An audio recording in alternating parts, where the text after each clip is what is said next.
Welcome back to Learning with Merit. Today we're going to talk about variables in Java. So variables are identifiers that are given to locations in memory and are used to store data. They're also a name that has a value that can change or vary. The memory that is associated with a variable holds the actual or literal value of that primitive data.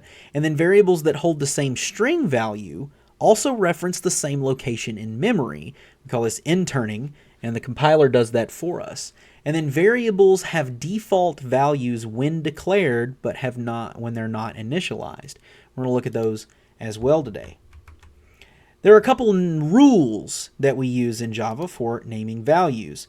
And some of these are conventions. Some of these will cause errors if you don't follow them. So general naming rules, we need to make sure that we begin with a letter and not a number. You can use numbers, but you cannot start with a number. You may contain only letters, digits, underscores, and dollar signs in our variable names. Start with a lowercase word or letter and then no white space. And then we can use something called camel case whenever we need longer variable names. So camel here being smaller and case being with the uppercase there. They can begin with a dollar sign or with an underscore.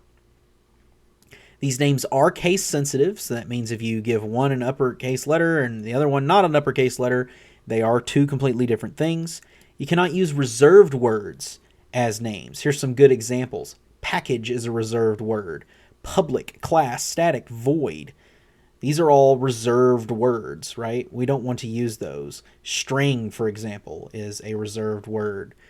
Okay, so we don't want to use these types of names for our variable names. We want to use descriptive names when we make our code to make it easier to read and maintain. Do not use A, B, C, X, Y, Z, right? These are extremely difficult to read. Even though they're very easy to type, they're really hard to read, and they make your code difficult to read too. So we need to be careful about how we use those.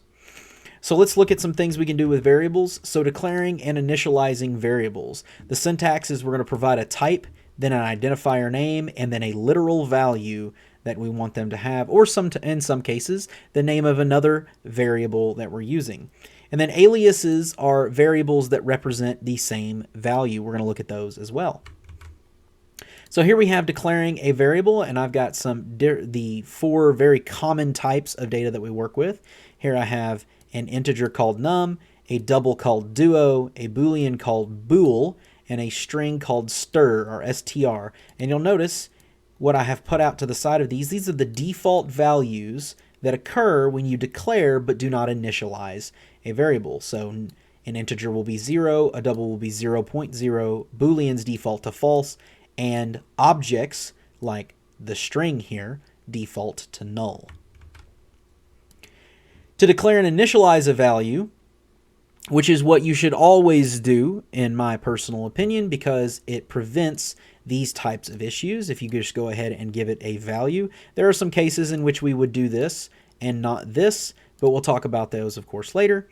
So we have int num, we're going to give it a value 0, init duo, init bool, and init string. We're going to give all of those values to begin with, even though they are the same as their default values. So we have initialized them with a value, or given them an initial value.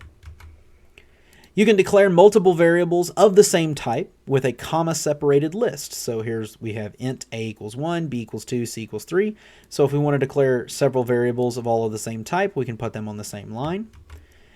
Or you can declare one value to multiple variables here. So because I've already declared a, b, and c as integers, I have a equals b equals c equals 100. So all of those variables are of the same value now. And then if we talk about aliases, here we have several different ways of looking at an alias. I'm going to come down here and I'm going to do num, because we've already declared num. And if you'll notice, we declared num up here. And I'm going to give it a value. And you'll see I ran into that error. If I remove this, I ran into this issue here. It says, well, num may not have been initialized. And that can be a problem. So I went ahead and let's give it a value here. Num equals 0, semicolon. And that goes away. So now we've got num1 equals num, num2 equals num1, num3 equals num2. And what we find is num, num1, num2, and num3 are all aliases, meaning they all reference the same data. So I hope you learned something about creating simple variables and what aliases are. Thank you for watching Learning with Merit.